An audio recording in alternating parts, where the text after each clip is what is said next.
Hey there friends, and welcome back to my channel, or welcome to my channel. If you're new, my name is Royce. I'm a painter, sculptor, and a collector. Today we're going to be talking about my time working in the character head department at the Disneyland Resort as a pictorial artist.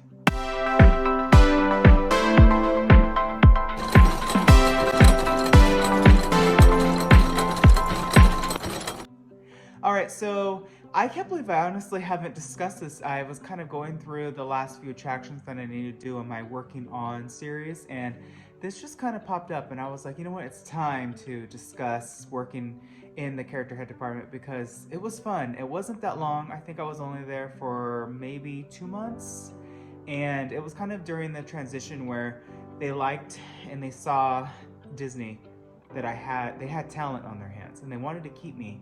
But it was kind of during that time when Shanghai was being built, and so many local creators, directors, Imagineers all went over there to be art directors themselves, and there was a lot of spots open. So they asked me, hey, do you want to come over here to work in the character head department to be a painter?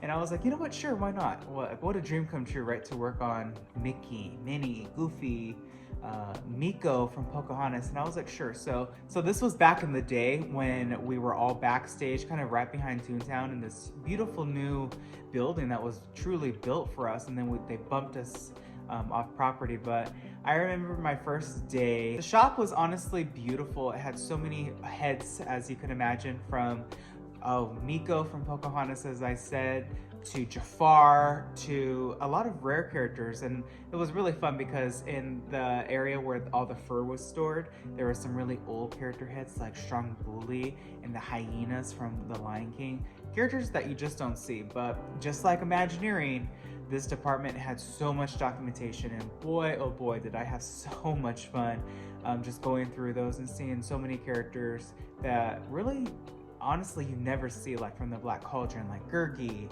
or for instance, Quasimodo from The Hunchback of Notre Dame.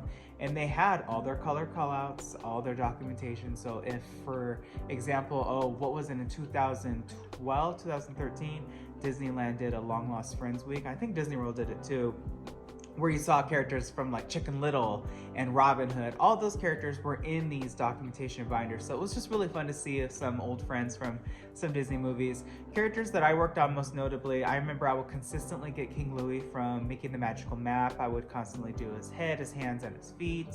I did a lot of Sully from, at that time, the Pixar Play Parade, and then so many walk-around characters. And I would do, honestly, not only walk-around characters, but I would do princesses. Yes, we would work on some costume pieces. Here I am wearing Princess Tiana's tiara.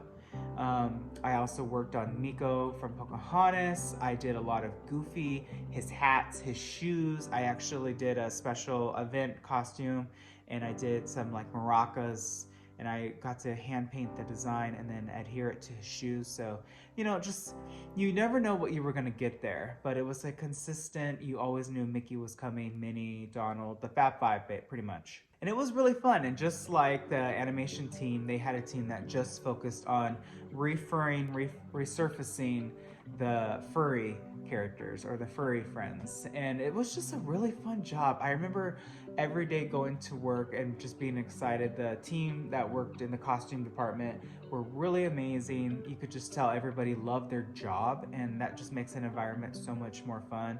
And I remember walking through it's called the Talent Building. That's kind of on the opposite side of where the diorama is on the steam trains, and that's where all the character costumes are. And being backstage is really cool because you'll see everybody in sweats, so like a princess or somebody that's going to be Chip and Dale for the day, and they pick out their costume and they walk it. Not to say that this is spoiling the magic, but obviously there's spoilers in this video, so don't hate me. Obviously we all know they're costume characters, but the costume room for all of those characters that you see in the park on a given day basis was absolutely phenomenal. Just imagine Anne Hathaway in the closet from The Devil Wears Prada, all those clothes. That was me. I remember I got to go in there to deliver some costumes back, and it was just so fun. I remember seeing the Seven Dwarf shoes, Pocahontas's winter outfit. All the princesses have like costumes. I think it was from like one to size 6, and there was like 10 sizes in each one. And this was during the transition where they were updating the princess costumes, which, by the way, side tangent here, I think that was a huge mistake. I think that certain costumes, yes, needed to be updated, but in terms of restyling the hair, that's where I have a huge issue. Snow White's update, I think, was honestly for the best, but Aurora, where they changed her bangs entirely, I just can't understand that, because if you're going to take something as crucial as a Mark Davis character design, you better make sure that it looks identical. And I think that Disney was just trying to do a more modern day look to the princesses to make it more like, oh look, 2 little girls, you can do your hair like that too. But that kind of takes me to newer costumes, which I feel like they're just getting cheaper and cheaper and cheaper, and that's mainly due to the wig costumes as well, because the recent characters from the animation studios, honestly, in my opinion as an artist, aren't as great as they have been in the past. And if you agree with me, if you don't, that's fine, but just from my visual aspect, these characters, and I understand what they're doing, they're trying to design characters where they could be imitated more easily, especially in the hairstyles for the women. But these are fantasy characters. You really need to go all out with them. Make them amazing. Give them volume in their hair like Ariel's bangs. Give them huge ponytails like Megara or Jasmine. That's what makes a unique character. That's what makes a character really stand out.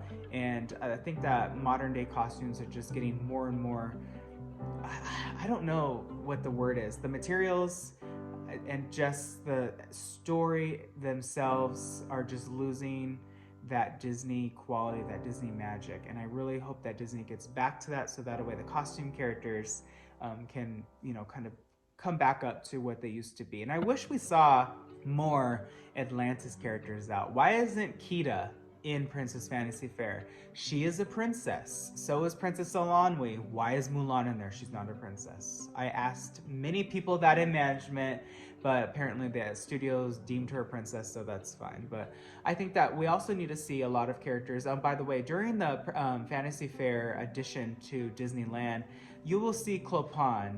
I think there's like a photo of him. It's not the wanted sign next to Flynn, but it's pretty close on that bulletin board. Clopin was supposed to do a show, and he was supposed to go up to that little podium right here to do a little show where there was like ribbons spinning and stuff like that. I don't know why they don't utilize those costumes, because they have the characters, they have the costumes that are literally cleaned after they're used, and they're just stored. So I feel like Disney really needs to just kind of put more rare characters out there, opposed to just special events, right? All right, everybody, well, that's my time working on the character head department. If you like this video, please hit subscribe and ring that bell icon. That way you're notified whenever I upload a new video. I wish you all a wonderful day. I'm going to be talking about my time working in the sign shop next, so stay tuned for that video. And until then, dreamers, always remember not only to follow your dreams, but to chase them. Later.